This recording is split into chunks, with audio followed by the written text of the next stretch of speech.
അസ്സലാമു അലൈക്കും വറഹ്മത്തുള്ളാഹി തആല വബറകാതുഹു. അന്ന് ഹുസൈനാജിയുടെ തോട്ടത്തിൽ മകൻ അസ്കർ ഉപ്പയോട് ചോദിച്ചു, അല്ലുപ്പ എന്തപ്പോ തൊടുന്നൊരു വൃത്തിയില്ലല്ലോ, മറ്റ് നല്ല വെടുപ്പിലും വൃത്തിയിലും അങ്ങനെ കെടുക്കുമല്ലോ, ഇതിപ്പോൾ എന്താ ഇങ്ങനെ? ശരിക്കും നോട്ടല്ലേ? പണിക്കാരൊക്കെ വരുന്നും പോണും കാണാം, എന്നാലും ഇങ്ങനെ കാണില്ല. നമ്മളെ തോട്ടേ എപ്പോഴും നല്ല നീറ്റ് ആൻഡ് ക്ലീൻ ആയിക്കൊണ്ടായിരിക്കും. മകൻ്റെ ആ വാക്കുകൾക്ക് മുമ്പിൽ ഹുസൈനാജി ശരിക്കുമൊന്ന് ഞെട്ടി. കാരണം മറ്റൊന്നുമല്ല, അതെ, തൻ്റെ കാരണം കൊണ്ട് തന്നെയാണ് ലത്തീഫ് ഒഴിഞ്ഞു പോയത്. അല്ലാതെ തൽക്കാലം അത് മോനറിയണ്ട, മോശമാണ്. കാരണം ഞാൻ അങ്ങനെ ഒരു വാക്ക് പറഞ്ഞതുകൊണ്ടാണല്ലോ ഓൻ എന്നോട് അങ്ങനെ ചൂടായതും ഒക്കെ. എന്തായാലും ഒന്ന് വിളിച്ചു നോക്കണം, വിളിച്ചിട്ട് കാര്യങ്ങളൊക്കെ ഒന്ന് സംസാരിച്ച് നോക്കണം. എങ്ങനെയെങ്കിലും ഒത്തുകിട്ടിയ അതായല്ലോ, മോനക്ക് വേണ്ടി തന്നെ സംസാരിക്കുക. ഇനിയിപ്പോൾ കുറച്ച് പണം പത്രാസും ഉണ്ടെന്ന് കരുതിയിട്ട് ജാടായി നിൽക്കണ്ട. നമ്മളെ ആവശ്യത്തിന് വേണ്ടി ഒരാളുടെ മുമ്പിൽ ഒന്ന് താഴ്ന്നാലും കാര്യം സാധിച്ചാൽ മതിയല്ലോ. കാര്യം കാണണമെങ്കിൽ കഴുതക്കാലും പിടിക്കും എന്നാണല്ലോ പഴഞ്ചൊല്ല്. എന്തായാലും ലത്തീഫിനെ ഒന്ന് വിളിച്ചു നോക്കാം. മകൻ വീട്ടിലേക്ക് പോയി കഴിഞ്ഞപ്പോൾ അതാ ഹുസൈനാജി ഫോൺ എടുത്ത് നുസീബയുടെ ഉപ്പാക്ക് വിളിക്കുന്നു. ഫോൺ ബെല്ലടിക്കുന്നു. ഹുസൈനാജിയുടെ നമ്പർ കണ്ടപ്പോൾ തന്നെ ഉപ്പാക്ക് എടുക്കാൻ ശരിക്കും മടിയായി. ഇക്ക, നിങ്ങൾ ഫോൺ കുറേ നേരമല്ലേ ബെല്ലടിക്കണേ, അത് നിങ്ങൾ എടുക്കാത്തത്? ഉമ്മ വന്ന് ചോദിച്ചു. അത് ഞാൻ എടുത്തോളാം, അത് അത്ര അർജൻറ്റുള്ള കോളൊന്നുമല്ല. എന്നാലും എടുത്തൂടെ, എത്ര നേരമായി ഒരാളിങ്ങനെ വിളിക്കണേ? അതേ, മറ്റേ ആളാണ്. ആര്? ഹുസൈനാജിയെ, മൂപ്പരാണ് വിളിക്കണത്. എനിക്ക് തീരെ താല്പര്യമില്ലാത്ത വിഷയമാണത്. എന്നാലും വേണ്ടില്ല, എന്തിനാന്നാവോ, ഇനി എന്തെങ്കിലും അർജൻറ്റ് കാര്യത്തിനൊക്കെ ആണെങ്കിലോ ഒന്ന് എടുത്തു നോക്കി നിങ്ങൾ. ഇനിയിപ്പോൾ ഒരാൾ അങ്ങനെ പറഞ്ഞു എന്നൊക്കെ വിചാരിച്ചിട്ട് ചിലപ്പോൾ അയാളുടെ വായിൽ നിന്ന് അറിയാതെ വന്നു പോയതായിരിക്കും. അങ്ങനെ ഒന്ന് വിചാരിച്ചിട്ട് നമ്മൾ പറ്റങ്ങോട്ട് ഒഴിവാക്കണേൽ എന്താ പുറത്തുള്ളത്? അല്ല, ഒന്നും വേണ്ട, ഒന്ന് എടുത്തൂടെ? എന്തേ വല്ല കാര്യത്തിനും ആണെങ്കിലോ? ഈ എന്തും മിണ്ടാതിരുന്നാ? അതാ വീണ്ടും ഫോൺ റിങ് ചെയ്യുന്നു. നോക്കി ഇക്ക, ഒന്ന് എടുത്തു നോക്കി. പറയാൻ പറ്റില്ല, മനുഷ്യന്മാരെ കാര്യമാണ്. നമ്മളൊക്കെ ഇന്ന് മരിച്ചാൽ ഇന്ന് കഴിഞ്ഞു. ഇനിയിപ്പോൾ നാളേക്കൊക്കെ നമ്മൾ ഉണ്ടാവുമോ അറിയില്ല. ഇനി പൊരുത്തപ്പെടിപ്പിക്കാൻ പോലും നേരം കിട്ടൂല, അങ്ങനത്തെ അവസ്ഥയാണ്. അപ്പോൾ നമ്മൾ എന്ത് വേണം? നമ്മൾ എന്തെങ്കിലുമൊക്കെ പറഞ്ഞ് അങ്ങോട്ട് പറഞ്ഞിട്ടാണ് മറന്നിട്ട് നല്ല രീതിയിൽ ജീവിക്കുക. അങ്ങനല്ലേ ഇപ്പോൾ നമ്മുടെ ഹബീബ് സല്ലല്ലാഹു അലൈഹി വസല്ലമൊക്കെ അങ്ങനെ തന്നെ അല്ലേ? അല്ലാതെ ആരെയും എന്തേ ഇങ്ങോട്ട് പറഞ്ഞു ഉപദ്രവിച്ചു എന്ന് വിചാരിച്ചിട്ട് തിരിച്ചങ്ങോട്ട് കാട്ടിയിട്ടില്ലല്ലോ. അതൊക്കെ ശരി തന്നെയാണ്. പക്ഷേ ഓൻ പറഞ്ഞ ഒരു കാര്യം, അതാണ് എനിക്ക് വല്ലാതെ എൻ്റെ മനസ്സിക്ക് വേദനയായി പോയത്. അത് എൻ്റെ കുട്ടീനെ കൊണ്ടാണ് പറഞ്ഞത്, ഓൻ്റെ പേരക്കുട്ടീൻ്റെ പ്രായമുള്ള എൻ്റെ കുട്ടീനെ കൊണ്ട്. അതെ, നിങ്ങളൊന്നും വിചാരിക്കണം, മാറിപ്പോയതായിരിക്കും. കുറച്ചൊക്കെ പ്രായമായ ആളല്ലേ, ഈ വാക്കിൽ എന്തെങ്കിലും തെറ്റ് പറ്റിയെന്ന് വിചാരിച്ചിട്ട് നിങ്ങളങ്ങനെ മനസ്സിൽ വെച്ച് നിൽക്കുകയാണോ? നിങ്ങൾ ക്ഷമിച്ചാളി, നിങ്ങൾക്ക് വേണ്ടി അങ്ങനെ വിളിക്കണില്ലേ? ഒന്ന് ഫോൺ എടുത്തു നോക്കി. എന്ത് കാര്യത്തിനാണ്? എത്രയായാലും നമ്മൾ ഇതുവരെ ചിലവ് കഴിഞ്ഞിട്ടത് ഓലെ വീട്ടിൽ നിങ്ങൾ പണിയെടുത്തിട്ടെന്നല്ലേ. ഒന്ന് ഫോൺ എടുത്തോളി. ഹലോ. ഉപ്പ മനമില്ല മനസ്സോടെ അതാ ഫോൺ എടുത്ത് സംസാരിക്കാൻ ഒരുങ്ങുന്നു. ലത്തീഫേ, ഇത് ഞാനാടാ, ഹുസൈനാജിയാണ്. പിന്നെ നമ്മളോട് എനിക്ക് പിണക്കുണ്ടെന്തെങ്കിലും? ഉപ്പ ഒന്നും മിണ്ടിയില്ല. അതേ, ഇജ്ജ് നമ്മളോട് പിണങ്ങി നിൽക്കരുത് കേട്ടാ. നമ്മളറിയാതെ അങ്ങനെ ഒരു വാക്കം സംസാരിച്ചു എന്ന് വിചാരിച്ചിട്ട് എൻ്റെ മനസ്സിലത് വല്ലാത്തൊരു വേദനയായിപ്പോയി എന്നോട് പറഞ്ഞത്. പിന്നെയാണെങ്കിൽ ഈ പണിക്കും വന്നില്ല, അങ്ങനെയൊക്കെ ആയി. ഇപ്പോൾ മോന് ചോദിക്കുകയാണ്, എന്താ ഇപ്പം നമ്മൾ തൊടും പരിസരമൊക്കെ ഇങ്ങനെ കിടക്കണേ? ഇങ്ങനെയല്ലല്ലോ, നല്ല വൃത്തിയിലും വെടുപ്പിലും നടന്ന സ്ഥലമാണല്ലോ. ഇപ്പം എന്താ ഇങ്ങനെ ആകെ അലങ്കോലയക്കണെന്നൊക്കെ മകൻ ചോദിക്കുന്നുണ്ട്. മകൻ വന്നിട്ട് ഇപ്പോൾ കുറച്ച് ആയിക്കണ്. എൻ്റെ കുട്ടിക്കാണെങ്കിൽ ഒരു കല്യാണക്കാരെ നോക്കും വേണം, അതൊക്കെ ഞാൻ വിചാരിച്ച് നിൽക്കുകയായിരുന്നു. ഉപ്പ കാര്യമായിട്ട് ഒന്നും മിണ്ടുന്നില്ല. ലത്തീഫേ, എനിക്ക് എന്നോട് എന്തെങ്കിലും ഉണ്ടെങ്കിൽ ഞാൻ എന്നോട് മാപ്പ് ചോദിക്കുകയാണ്. എന്തെങ്കിലും അറിയാതെ പറഞ്ഞു പോയിക്കണമെങ്കിൽ അതപ്പോൾ എന്തെങ്കിലുമൊക്കെയാണ് പറഞ്ഞത്. എനിക്കറിയില്ല, നമ്മളൊക്കെ ചങ്ങായിമാരെ പോലെ കഴിയണവരല്ലേ, എന്തൊക്കെ തമാശ നമ്മൾ പറയും. അതൊന്നും കാര്യത്ത് കൂട്ടരുത് ജ്, എന്നോട് ക്ഷമിച്ചാളാ. എന്തെങ്കിലുമൊക്കെ ഞാൻ പറഞ്ഞു പോയിട്ടുണ്ടെങ്കിൽ അത് പൊരുത്തപ്പെട്ട് തന്നാളാ. ഉപ്പാക്ക് എന്ത് പറയണം എന്നറിയാതെ ഉപ്പൊരു നിമിഷം പകച്ചു പോയിരിക്കുകയാണ്. അതേ, പിന്നെ ഞാൻ ഒരു കാര്യത്തിന് വിളിക്കണത്, അത് എൻ്റെ മോൻ അസ്കർ. എനിക്കറിയാലോ അസ്കറിനെ കുറിച്ച്, എല്ലാം കൊണ്ടും നല്ല സ്വഭാവമാണ്. ചെക്കന്മാരുടെ ഇടയിലായാലും നാട്ടുകാരുടെ ഇടയിലായാലും ഓനെ പറ്റി ചോദിച്ചാൽ എന്താ, ഓനൊരു കച്ചറുള്ള കൂട്ടത്തിലല്ല. ഇന്ന പോലെയല്ല ഓന്, ഒന്നും കൂടി ഓന് നീറ്റാണ് ആള്. അപ്പോൾ എനിക്കറിയണല്ലേ. അപ്പോൾ ഞാൻ എന്നോട് പിന്നെയും ഒന്നും കൂടി കാല് പിടിച്ച് പറയാണ്, എൻ്റെ അസ്കറിനെ കൊണ്ടേ എൻ്റെ പെണ്ണിനോട് കെട്ടിച്ചാളാ. അത് നല്ലൊരു കാര്യമാണ്. ഇനിയിപ്പോൾ അത് ഒഴിവാക്കി കഴിഞ്ഞാൽ ഇനിയിപ്പോൾ എങ്ങനെയൊക്കെ നിങ്ങൾക്ക് കിട്ടുകയെന്നും പറയാൻ പറ്റില്ല. ഇനി വേറൊന്നിനും ഞാൻ എന്നോട് പറയണില്ല. ഇതുവരെ പറഞ്ഞതൊക്കെ ഇയാൾ മറന്നാളാ. ഇതുവരെ അങ്ങനെ പറഞ്ഞിട്ടുണ്ടെങ്കിൽ വിചാരിച്ചിട്ടുണ്ടെങ്കിൽ തന്നെ അത് വെറുതെ ഒരു തമാശയിൽ പറഞ്ഞാണ്. അങ്ങനെ കൂട്ടിയാൽ മതി. ഇജേ എൻ്റെ അസ്കറിനെ കൊണ്ട് എൻ്റെ പെണ്ണിനെ ഒന്ന് കെട്ടിച്ചണം. അതാണ് എൻ്റെ മനസ്സത്തൊരാഗ്രഹം. ഇനിയിപ്പോൾ അതേ ഇപ്പോൾ പറ്റുള്ളൂ. ഉമ്മ അതെല്ലാം ചെവി ഓർക്കുന്നു. ഉപ്പയാണെങ്കിൽ ഒന്നും മിണ്ടുന്നില്ല. ഉമ്മ ആംഗ്യം കാണിച്ചു കൊടുത്തു. പറഞ്ഞാളേ ആയിക്കോട്ടെ എന്ന് പറഞ്ഞാളേ, അതിനെന്താ, അത് നല്ല കുട്ടിയാണ്, ആ ചെക്കൻക്കൊരു കുഴപ്പമില്ല. പിന്നെ ഇങ്ങനത്തെ ബന്ധമൊക്കെ നീ കിട്ടുമോ? അതുമല്ല ഓലെ തറവാടും ഓലെ സ്വത്തും മുതലേ കണ്ടാൽ നമ്മളൊന്നേക്ക് ഉണ്ടാവില്ല. എന്നാലും നിങ്ങൾ പറഞ്ഞാളി, കാര്യങ്ങൾ നോക്കട്ടെ എന്ന് പറഞ്ഞാളി. സമ്മതം എന്ന് പറയണ്ട, ആലോചിച്ചിട്ട് പറയാമെന്ന് പറയട്ടാ. ഉമ്മയുടെ ആ നിർബന്ധത്തിന് ഉപ്പ പറഞ്ഞു, ആലോചിച്ച് നോക്കട്ടെ, പെണ്ണിനോടൊന്ന് ആലോചിക്കണം, ആലോചിച്ച് നോക്കിയിട്ട് പറയാം. അതേ, എൻ്റെ ചെറുക്കനാകെ 2 മാസത്തെ ലീവാണ്. 1 മാസം ഇപ്പോൾ കഴിഞ്ഞു തുടങ്ങി. ഇപ്പോൾ 2-ാം മാസത്തെ ഇനിയിപ്പോൾ ഈ 1 മാസം കൂടി ഉള്ളൂ. അപ്പോൾ പെട്ടെന്ന് നമുക്ക് നിക്കാഹെങ്കിലും വേണ്ട കഴിച്ചിട്ടാലേ. അത് എനിക്കങ്ങനെ പറയാൻ പറ്റില്ല. എൻ്റെ മോളെ സമ്മതം ചോദിക്കണം, അല്ലാതെ ഒരിക്കലും അത് നടക്കൂല. പൊന്നാര ലത്തീഫേ, ഇജ് പഴയ വൈരാഗ്യത്തിൻ്റെ മുകളിലാണ് എന്നോട് സംസാരിക്കണമെങ്കിൽ ഇജ് ഒരിക്കലും എൻ്റെ മനസ്സിൽ അങ്ങനത്തെ ഒരു ഇതേ ഇല്ല കേട്ടോ. ഞാനിപ്പോൾ എൻ്റെ മകനക്ക് വേണ്ടിയാണ് എൻ്റെ പെണ്ണിനെ ആലോചിക്കണത്. എൻ്റെ പെണ്ണിൻ്റെ സ്ഥിതി ഇപ്പം എനിക്കറിയാലോ. ഇനിയിപ്പോൾ കിട്ടണത് എങ്ങനത്തെ പറയാൻ പറ്റില്ല. എൻ്റെ ചെറുക്കനാണെങ്കിൽ തീരെ കിട്ടിയിട്ടുമില്ല. അപ്പോൾ എൻ്റെ കുട്ടിക്ക് ഇങ്ങനെ ഒരു ബന്ധം കിട്ടുക പറഞ്ഞാൽ അത് വലിയൊരു കാര്യമല്ലേ. ഒന്ന് ആലോചിച്ച് നോക്കാജ്. അതൊക്കെ എനിക്ക് എൻ്റെ സ്വന്തം അഭിപ്രായത്തിന് പറയാൻ പറ്റില്ല. എൻ്റെ മോളോട് ചോദിച്ചിട്ട് ഞാൻ എങ്ങനെ വെച്ചാൽ വിവരം പറയണ്ട്, അതാണ് നല്ലത്. എന്നാൽ ഞാൻ എന്നാൽ ഫോൺ കട്ട് ചെയ്യാട്ടാ. എന്തായാലും എൻ്റെ വിവരം കിട്ടണം, അതിന് വേണ്ടിയാണ് ഞാൻ കാത്തിക്കണത്. ഹുസൈനാജി ഫോൺ കട്ട് ചെയ്യുന്നു. ഉമ്മ പറഞ്ഞു, നോക്കി എന്തപ്പോൾ പറഞ്ഞത്? ഓലെ മോനെ കൊണ്ടോ നമ്മൾ നസീബയെ? അങ്ങനെയൊക്കെ നോക്കുകയാണെങ്കിലല്ലേ എല്ലാം മൂപ്പര് പറഞ്ഞതേ. എന്താന്നോ, ഓൻ്റെ മോനിപ്പോൾ ലീവില്ല, 1 മാസം കൂടി ഉള്ളൂ, പെട്ടെന്ന് നിക്കാഹ് കഴിക്കണം, അങ്ങനെയൊക്കെയാണ് പറയണത്. അങ്ങനെയാണെങ്കിൽ നമുക്ക് സമ്മതമാണെങ്കിൽ മാത്രം ചെക്കനൊന്ന് കാണാൻ വരും എന്ന് പറയുന്നുണ്ട്. പിന്നെ നമ്മളെ പെണ്ണിൻ്റെ കാര്യം പറഞ്ഞത്, ഓളിപ്പോൾ അങ്ങനെ നിൽക്കുകയല്ലേ, ഇനിയിപ്പോൾ ഇതിനേക്കാളും നല്ലത് കിട്ടും തോന്നില്ല. കുറേ മാപ്പ് പറഞ്ഞു എന്നോട്, ഞാൻ അറിയാതെ പറഞ്ഞു പോയതാണ്, തെറ്റ് പറ്റിപ്പോയതാണ്, അങ്ങനെയാണ് ഇങ്ങനെയാണ് എന്നൊക്കെ പറഞ്ഞ്. ഞാനിപ്പോൾ എന്താ ചെയ്യുക എനിക്കറിയുന്നില്ല. എൻ്റെ മോളോട് ചോദിക്കാതെ ഇനി ഒന്നിനും ഞാൻ നിൽക്കണില്ല. അത് എനിക്കിഷ്ടമില്ല. നമ്മൾ തന്നെ അന്ന് നമ്മളെ ഇഷ്ടത്തിന് കെട്ടിച്ചു കൊടുത്താണ്. എന്നിട്ടിപ്പോൾ എന്തായി, എൻ്റെ കുട്ടീൻ്റെ ജീവിതമാണ് പോയി. ആ ഒരു അവസ്ഥയാണ്. ഇനി ഓളോട് ചോദിക്കട്ടെ. ഓളോട് ചോദിക്കാതെ ഒന്നും ഞാൻ ചെയ്യണില്ല നമ്മളെ ഇഷ്ടത്തിന് അങ്ങോട്ട്. കാരണം കുറച്ചൊക്കെ നമ്മൾ കുട്ടികളെ സമ്മതം നോക്കണം. കുട്ടികളെ സമ്മതമില്ലാതെ ഓരോന്ന് കാട്ടിക്കൂട്ടിയാൽ പിന്നെ ഓലെ ജീവിതം തന്നെ ഭയങ്കര വിഷമത്തിലായിരിക്കും. അതുകൊണ്ട് എൻ്റെ കുട്ടി വരട്ടെ, എന്നിട്ട് ചോദിച്ചു നോക്കണം. എന്നിട്ട് അങ്ങനെ വേണമെങ്കിൽ ഓൻ കാണാൻ വന്നോട്ടെ. ഇക്ക, ആ മോൻ്റെ സ്വഭാവം എങ്ങനെയാണ്? മോനൊക്കെ നല്ല തങ്കപ്പെട്ട മോനാണ്, നല്ല കുട്ടിയാണ്. ഞാൻ കണ്ടിട്ടുണ്ടല്ലോ അസ്കർ, ഓനൊക്കെ ആൾ നല്ല കുട്ടിയാണ്. അതിനകത്തല്ല ഓനിപ്പോൾ അത് അറിയുമെന്നാവോ, നമ്മളെ കുട്ടിയാണെങ്കിൽ 2-ാം കെട്ടുകാരിയാണ്. ഇപ്പോൾ നമ്മളെ കുട്ടീനെ പറ്റുമോ എന്നുള്ള കാര്യം അത് ഓന് അറിയില്ലല്ലോ. അയാൾ ഇനി പറഞ്ഞിക്കണമെന്നാവോ, എന്താവും പഠിച്ചോനെ. അങ്ങനെ കാല് പിടിച്ച് മാപ്പ് പറഞ്ഞപ്പോൾ എനിക്ക് എതിർത്തൊന്നും അങ്ങോട്ട് പറയാനും തോന്നിയില്ല.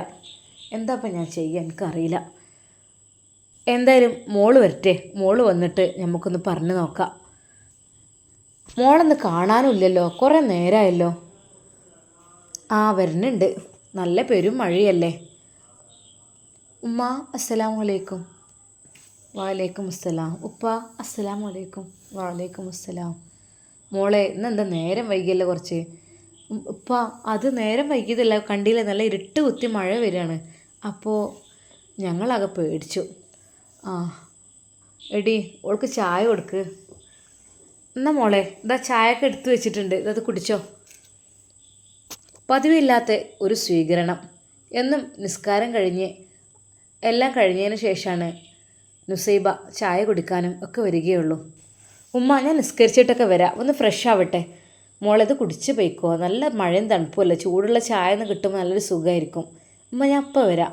അപ്പോഴേക്കും അതാ നുസൈബ ഡ്രസ്സ് മാറാനും കുളിക്കുവാനും ഒക്കെ പോയി. കുളിച്ച് ഫ്രഷായി നിസ്കാരമെല്ലാം കഴിഞ്ഞ് അവൾ ഉമ്മയുടെ അടുക്കലെത്തി. മോളെ താ ചായ കുടിച്ചോ? അല്ല മോളെ, ഇനി എത്ര ദിവസത്തെ എക്സാമിന്? ഉമ്മ, അത് അന്ന് കുറച്ച് ദിവസത്തിനുള്ളിൽ ഉണ്ടാവുമെന്ന് പറഞ്ഞതല്ലോ, പിന്നെ ഡേറ്റ് എന്തോ പ്രോബ്ലമൊക്കെ ആയിട്ട് ഒന്നങ്ങോട്ട് ചേഞ്ച് ആയിട്ടുണ്ട്. അപ്പം ഇനി അതിനനുസരിച്ച് കുറച്ചും കൂടി ടൈം കിട്ടും. അപ്പം ഞങ്ങളെ മിസ്സ് പറഞ്ഞു, നിങ്ങൾ ഭാഗ്യവാന്മാരാണ്.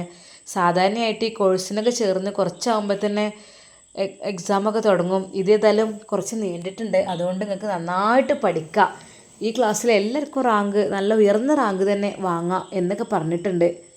മോളെ, പിന്നെ നമുക്ക് ഇനിയിപ്പോൾ എൻ്റെ പഠനം ഇതൊക്കെ കഴിയുമ്പോഴത്തിന് കുറേ സമയമാവില്ലേ പഠനം? പിന്നെ ഞാൻ 5 വർഷത്തോളമുള്ള വലിയ കോഴ്സും അല്ലേ എൻ്റെ കുട്ടി. ഇനിയിപ്പോൾ ഇത് റാങ്ക് കിട്ടി ജയിച്ചാൽ തന്നെ എടുക്കാൻ നിൽക്കണേ.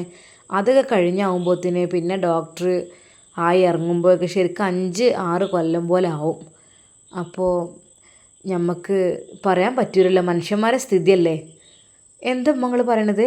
അതെ, ഒന്നുമല്ലേ, ഇപ്പാക്കാണി സുഖമില്ല, എനിക്കാണ് എൻ്റെ അവസ്ഥ ഇങ്ങനെ. എൻ്റെ താഴത്താണ് 2 പെൺകുട്ടികൾ വളർന്നു വരിക. അങ്ങനെയൊക്കെ ആവുമ്പോൾ മോളെ, ഞമ്മക്ക് എൻ്റെ നിക്കാഹാണ്ട് കഴിച്ചിട്ടാലോ? ഉമ്മ, നിങ്ങൾ എന്താ പറയണത്? ഞാനിപ്പോൾ പഠിക്കുകയല്ലേ. ആ, പഠിച്ചോ, പഠിക്കണേൻ്റെ ഇടയിൽ കൂടെ നിക്കാഹാണ്ട് കഴിച്ചിട്ടാൽ പോരെ? ഉമ്മ, നിങ്ങളിപ്പോൾ അതിനെക്കുറിച്ചൊന്നും പറയില്ലേ പ്ലീസ്. മോളെ, എന്താ ഇപ്പം എന്താ ഈ ഇങ്ങനെ? മറ്റേത് ഈ ഒന്നും എതിർത്ത് പറയില്ലേനല്ലോ, ഇപ്പം എന്താ പറയണത് ഇങ്ങനെ? മറ്റേത് ഉമ്മ ഇപ്പം പറഞ്ഞാൽ ഈ കേൾക്കലേനല്ലോ. ഉമ്മ പ്ലീസ്, ഇപ്പം ഞാൻ പഠിക്കുകയാണ്, കല്യാണത്തിനെ കുറിച്ചുള്ളത് എന്നോട് പറയേ വേണ്ട. അതെന്താടി? ഒന്നുമില്ല, കാരണം എനിക്കൊരു ലക്ഷ്യമുണ്ട്, അത് പൂർത്തീകരിക്കണം. അതിനു മുമ്പായിട്ട് വീണ്ടും കല്യാണക്കാര്യവുമായി വന്നാലേ എനിക്ക് താല്പര്യമില്ല ഉമ്മ. സത്യമായിട്ടും എനിക്ക് എന്ന് വെച്ചാൽ പഠിക്കണം, പഠിച്ചെന്തെങ്കിലും ആവണം.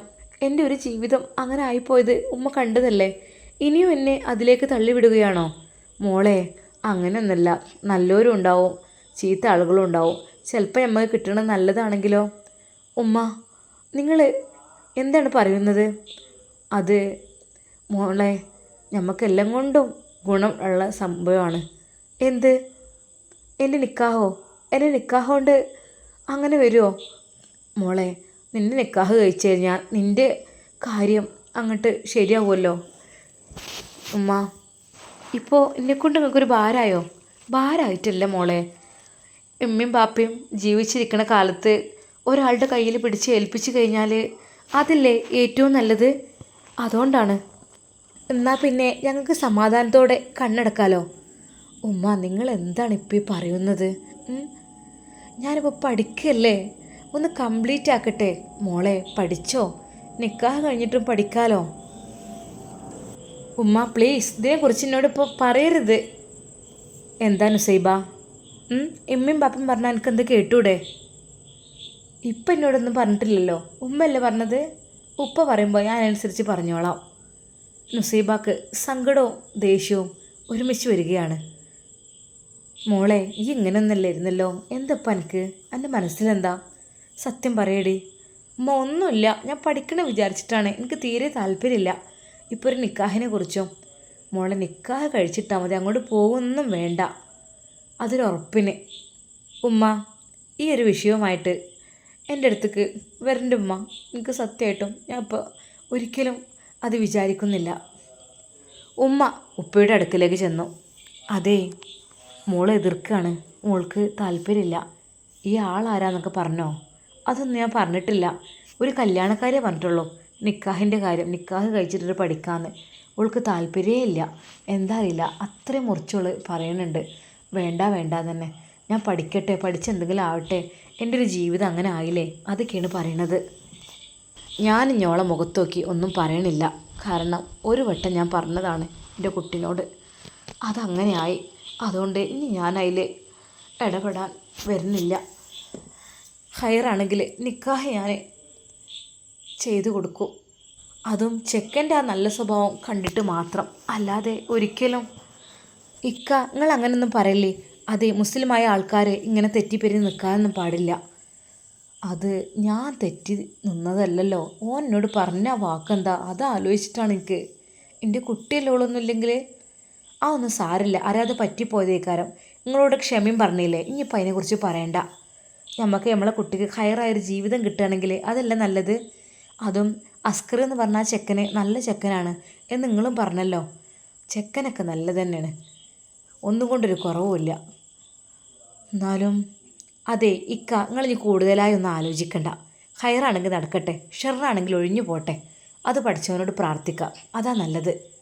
അന്ന് രാത്രി പഠനം കഴിഞ്ഞ് നുസൈബ അതാ ഭക്ഷണം കഴിക്കാൻ വിളിച്ചപ്പോൾ ഉമ്മ എനിക്ക് വിശപ്പില്ല, ഇപ്പം വേണ്ട എന്ന് പറയാണ്. അതെന്താ മോളെ, രാത്രി അന്തിപ്പിട്ടണിക്ക് ഒരു പിടിയെങ്കിലും ഭക്ഷണം കഴിക്കണം എന്നല്ലേ? പണ്ടത്തെ ആളുകളൊക്കെ പറയും ഒരു പ്രാവിൻ്റെ ഇറച്ചി കുറയും എന്നൊക്കെ. അപ്പോൾ നീ ഒന്ന് ഉഷാറാകണ്ടേ? ഉമ്മ എന്തിന്? അല്ലേ, ഇനിയിപ്പോൾ പെട്ടെന്ന് നിക്കാഹും കല്യാണമൊക്കെ വരികയാണെങ്കിൽ നമ്മളിങ്ങനെ ഭക്ഷണം കഴിക്കാതെ ഉണങ്ങി നിൽക്കാനൊന്നും പറ്റൂല. ഉമ്മ എനിക്കിപ്പോൾ വേണ്ടായിട്ടാണ്. പറ്റൂല, ഒരു അരക്കായില്ലെങ്കിലും എന്നാ കഴിക്ക്. ഉമ്മ അതാ ചോറ് നുസൈബയുടെ മുമ്പിലേക്ക് കൊണ്ടുവരുന്നു. ഉമ്മ ഇങ്ങോട്ടൊന്നും കൊണ്ടുവരണ്ട, ഞാൻ അവിടെ നിന്ന് കഴിച്ചോളാം വേണമെന്നുണ്ടെങ്കിൽ. ഇപ്പോൾ എനിക്ക് വേണ്ടാത്തതുകൊണ്ട് വിശപ്പില്ല. അതാണ്. നുസൈബക്ക് ശരിക്കും സങ്കടമായിരുന്നു. അത് മറ്റൊന്നുമല്ല, അതെ തൻ്റെ വീട്ടുകാർ തനിക്ക് മേൽ വിവാഹാലോചന വീണ്ടും നടത്തിക്കൊണ്ടിരിക്കുന്നു. സത്യമായിട്ടും എൻ്റെ മനസ്സിലാണെങ്കിൽ ഇപ്പോൾ ആ ഷമ്മാസാണ്, അല്ലാതെ മറ്റൊരാളും എൻ്റെ മനസ്സിലേക്ക് കയറില്ല. നുസൈബ, ഇവിടെ വന്ന് ഭക്ഷണം കഴിക്കും മോളെ. ഉമ്മ എന്നാൽ കുറച്ച് മതി. എന്തപ്പോൾ നീ ഇങ്ങനെ? നീ പഠിക്കാമെന്ന് വിചാരിച്ചിട്ട് ഭക്ഷണമൊന്നും കഴിക്കാതെ നടക്കാൻ പറ്റുമോ? നുസൈബാക്ക് അന്ന് വിശപ്പ് തീരെയില്ലായിരുന്നു, കഴിക്കാൻ കഴിയുന്നില്ലായിരുന്നു. അവൾ എങ്ങനെയൊക്കെയോ ഉമ്മ വിളമ്പിയ ആ ഭക്ഷണം കഴിച്ചു. ഉമ്മ, ഞാൻ കുറച്ചുകൂടി പഠിക്കാണ്ട് പോട്ടെട്ടോ. ആ മോളെ, പിന്നെ പഠനം കഴിഞ്ഞാൽ ലൈറ്റും ഫോണൊക്കെ ഓഫാക്കി എടുത്തേക്കണം കേട്ടോ. ഒരിക്കലും ലൈറ്റ് ഓഫ് ചെയ്തിട്ട് ഇതാ ഈ മൊബൈലിലേക്ക് നോക്കിക്കണേ, അത് വേണ്ട കേട്ടോ. പഠനമൊക്കെ അതാ ഇപ്പം തന്നെ കഴിച്ചോ. നുസൈബാക്ക് ധൃതിയായി, എങ്ങനെയെങ്കിലും ഒന്ന് രാത്രി 10 മണിയായിരുന്നെങ്കിൽ എന്ന്. അവൾ പഠിക്കുന്നതിനിടയിൽ അറിയാതെ ഫോണിലേക്ക് നോക്കുന്നുണ്ട്. അതെ, ഷമ്മാസ് വിളിക്കുമായിരിക്കും, എന്തെങ്കിലുമൊക്കെ പറയുമായിരിക്കും. അത് കേൾക്കുവാൻ സത്യം പറഞ്ഞാൽ നുസൈബാക്ക് ഇപ്പോൾ തിടുക്കമായി തുടങ്ങി. അവൾ പഠനം കഴിഞ്ഞ് അതാ പുസ്തകമെല്ലാം എടുത്തു വെക്കുന്നു. മോളെ, പഠനം കഴിഞ്ഞില്ലേ? എന്നാൽ പിന്നെ ഇനി ഉറങ്ങിക്കോട്ടോ, ഫോണൊന്നും എടുക്കാൻ വേണ്ടി നിൽക്കണ്ട ഈ സമയത്ത്. ഉമ്മ അത് പറഞ്ഞപ്പോൾ നുസൈബാക്ക് ശരിക്കും ടെൻഷനായി. പഠിച്ചോനെ എന്ത് ചെയ്യും? ഷമ്മാസിനോട് എന്തെങ്കിലും ഒരു വാക്ക് പറയാതെ, എന്തെങ്കിലും ഒന്ന് പറയാതെ എങ്ങനെ കിടക്കും? ഹേയ്, എൻ്റെ മനസ്സിലെ ദുഃഖങ്ങളും ഭാരങ്ങളുമെല്ലാം പങ്കുവെക്കാൻ എനിക്കൊരാൾ വന്നതായിട്ടാണ് ഇപ്പോൾ തോന്നുന്നത്. ഞാൻ അനുഭവിച്ച ദുഃഖങ്ങൾ, പ്രയാസങ്ങൾ, വിഷമങ്ങൾ അതെല്ലാം അവനോട് പങ്കുവെക്കണം. അതെനിക്ക് തോന്നുന്നുണ്ട്. അങ്ങനെ പറ്റുമെങ്കിൽ ഇന്നെല്ലാം പറയണമെന്ന് വിചാരിച്ചതാണ്. പക്ഷേ ഉമ്മ ഇന്നല്പം സ്ട്രോങ് ആണ്. ഉമ്മ, നിങ്ങൾ കിടക്കുന്നില്ലേ? മോളെ, ഞാൻ കിടന്നോളാം, നിങ്ങൾ കിടന്നോളേ. അല്ലമ്മ, കിടന്നോളൂ. നുസൈബയും അതാ ആ റൂമിലേക്ക് പോകുന്നു. ഉമ്മയും ഉപ്പയും റൂമിൽ കയറി ലൈറ്റ് ഓഫ് ചെയ്തു. നുസൈബ അവരുടെ റൂമിലുള്ള ലൈറ്റും അതാ ഓഫ് ചെയ്യുന്നു. നുസൈബ പതുക്കെ ആ ഫോൺ എടുക്കുന്നു. പക്ഷേ ആ ഒരു പ്രകാശം അത് മുകളിലൂടെ അത് ഉമ്മയും ഉപ്പയും കിടക്കുന്ന ആ റൂമിലേക്കെത്തും. അത് എത്താൻ പാടില്ല. എന്ത് ചെയ്യും? നുസൈബ അതാ പുതപ്പ് തൻ്റെ തലയുടെ മുകളിലൂടെ ഇടുന്നു. ഷമ്മാസിനോട് എന്തെങ്കിലും ഒന്ന് പറയണം. ഷമ്മാസ് ഹായ് വിട്ടിട്ട് കുറച്ച് സമയമായി, പക്ഷെ റീപ്ലൈ ഒന്നും കൊടുത്തിട്ടില്ല. അതെ, എനിക്ക് വേണ്ടി കാത്തിരിക്കുകയായിരിക്കും. ഷമ്മാസിൻ്റെ വീട്ടിൽ ഉമ്മയും ഷമ്മാസുമെല്ലാം ഫുഡ് കഴിച്ചുകൊണ്ടിരിക്കുകയാണ്. അവൻ്റെ കയ്യിൽ ആ ഫോണിലേക്ക് തന്നെ നോക്കുന്നത് കണ്ട് ഉമ്മ ചോദിച്ചു, അല്ല മോനെ, കുറേ നേരമല്ലേ ഈ ഫോണിൽ തന്നെ നോക്കി നിൽക്കണേ? എന്താ, വേഗം ഭക്ഷണം കഴിക്ക്, വേഗം ചെല്ലേ. അതൊക്കെ പിന്നെ നോക്കി നിൽക്കുക, അവിടെ നിൽക്കുക. എനിക്ക് ആ സ്വഭാവമൊന്നും ഇല്ലേനല്ലോ, അപ്പോൾ ഓരോന്ന് തുടങ്ങുകയാണല്ലേ. ഹേയ് ഉമ്മ, അതാ ഫോണ് വെറുതെ നോക്കിയതാണ്. ഷമ്മാസ് ഫോൺ അവിടെ ഓഫ് ചെയ്ത് അവിടെ വെക്കുന്നു. പക്ഷേ ഇടയ്ക്കിടെ സമയം നോക്കുന്നുമുണ്ട്. കാരണം സമയം വൈകിപ്പോയാൽ എൻ്റെ ഹിജാബിക്ക് ഒരിക്കലും മെസ്സേജ് അയക്കാൻ എനിക്ക് കഴിയില്ല. അതെ, അവളുടെ ഉമ്മ അത് സമ്മതിക്കില്ലത്രേ.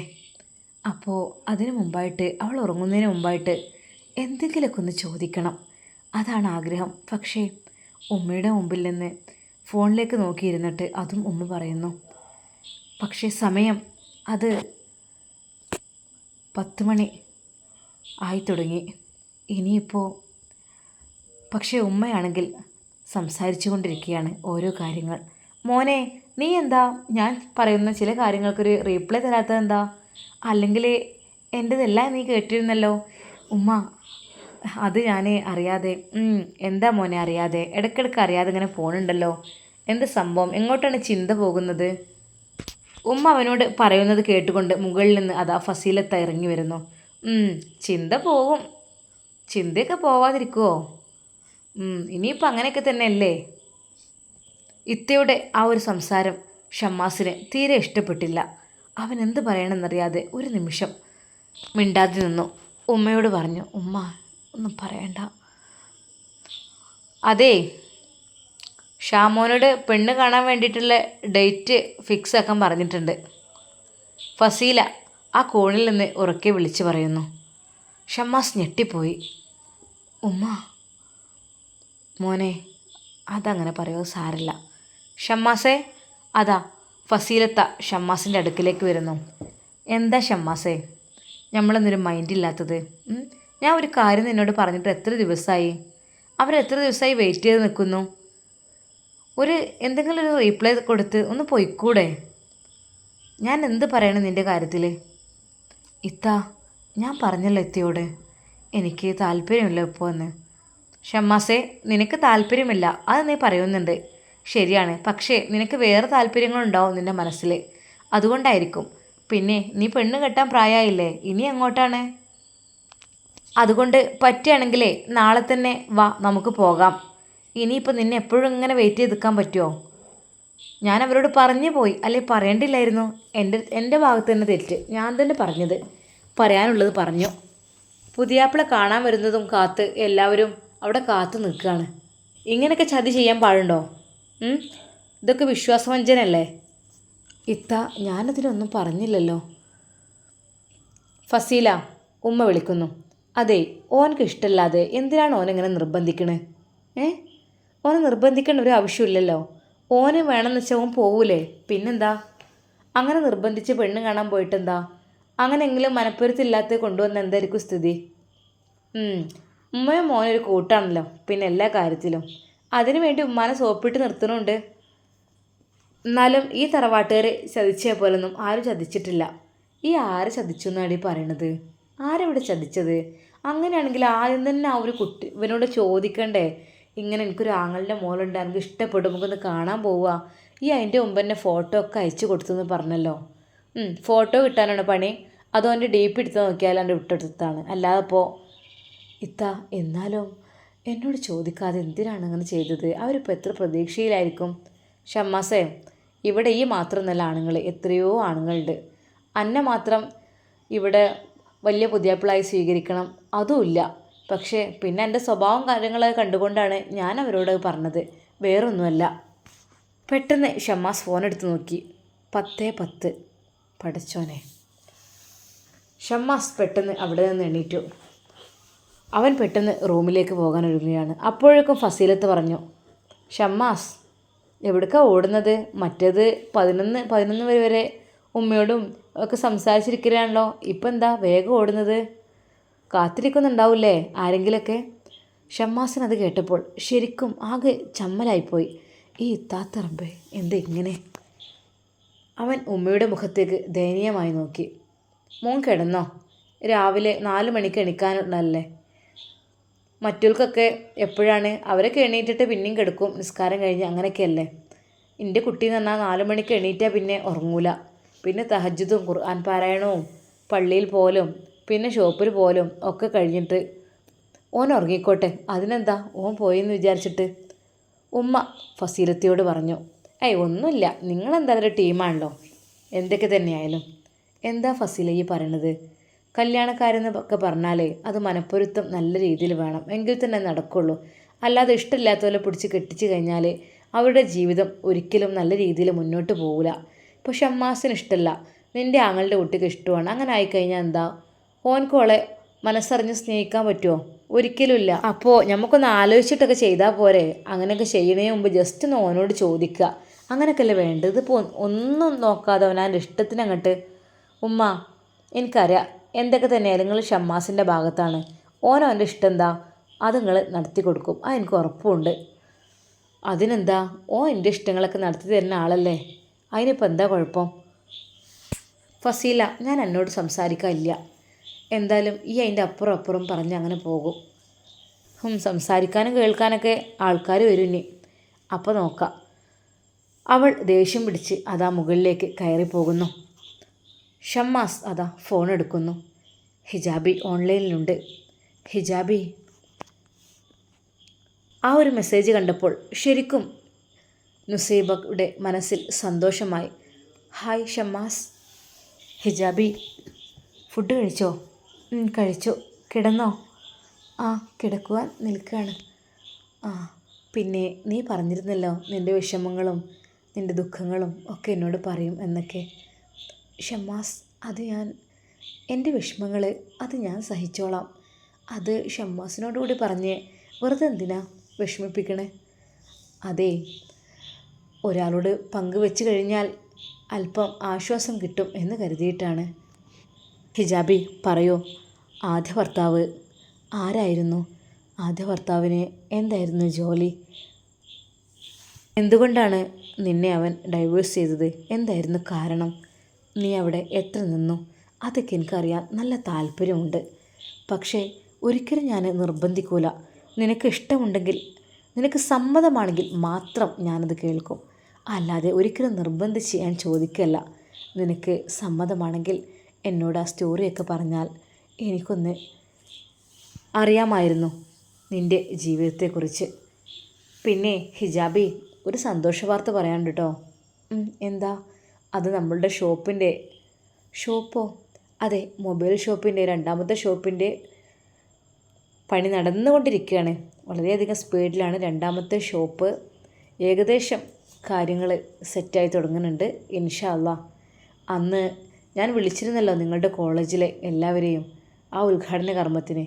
ഈ പ്രാവശ്യവും വിളിക്കാൻ ഉദ്ദേശിക്കുന്നുണ്ട്. കാരണം നമ്മളുടെ കൂടുതൽ കസ്റ്റമേഴ്സ് നിങ്ങളുടെ കോളേജിലെ പിള്ളേർ തന്നെയാണ്. അതുകൊണ്ട് തന്നെ അവരുടെ സപ്പോർട്ടാണ് ഞാൻ പ്രതീക്ഷിക്കുന്നത്. അവരുടെ ഉദ്ഘാടന വേളയിൽ അവരെയൊക്കെ വിളിക്കാൻ നല്ല താല്പര്യമുണ്ട്. ഹിജാബി, നീ വരില്ലേ? അത് നോക്കട്ടെ. കാരണം അന്ന് തന്നെ ഞാൻ ഷിഫയുടെയൊക്കെ കൂടെ സമ്മതമൊക്കെ ചോദിച്ച് നിന്ന്. ഇത് കുറച്ച് അപ്പുറത്തല്ലേ? അതെ, അപ്പുറത്തേക്കോട്ടെ, അതിനെന്താ? അത് എനിക്ക് ഉറപ്പില്ല. ഹിജാബി, വരണം. നീയും ഷിഫയും നിൻ്റെ ഫ്രണ്ട്സും എല്ലാവരും, നിൻ്റെ സാറും മിസ്സും നിൻ്റെ കോളേജിലെ മുഴുവൻ സ്റ്റുഡൻസിനെയും ഞാൻ ക്ഷണിക്കും. ഇൻഷാ അല്ലാ, ആ കൂട്ടത്തിൽ എൻ്റെ ഹിജാബിയും ഉണ്ടാകണം. എൻ്റെ ഹിജാബി, ആ ഒരു പേര് കേട്ടപ്പോൾ നുസൈബ ശരിക്കും സന്തോഷിച്ചു പോയി.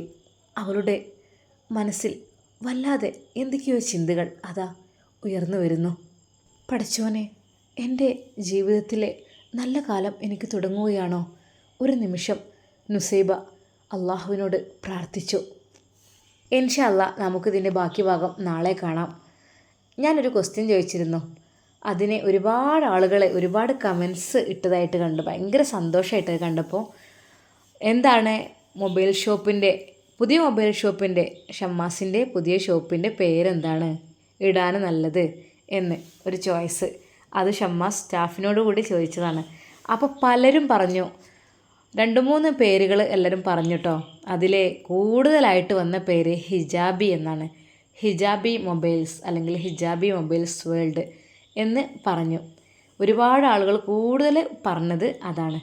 ഇനിയിപ്പോൾ രണ്ടാമതായിട്ട് നിന്നത് ഉമ്മയുടെ പേര് എന്നാണ്. ഉമ്മയുടെ പേര് ഐഷാസ് മൊബൈൽസ്. അതല്ലേ പഴയ മൊബൈൽ ഷോപ്പിൻ്റെ പേര്? അപ്പോൾ അതും കൂടെ ഐഷാസ് മൊബൈൽസ് എന്ന് തന്നെ ആക്കാം എന്നും അഭിപ്രായമുള്ളവരുണ്ട്.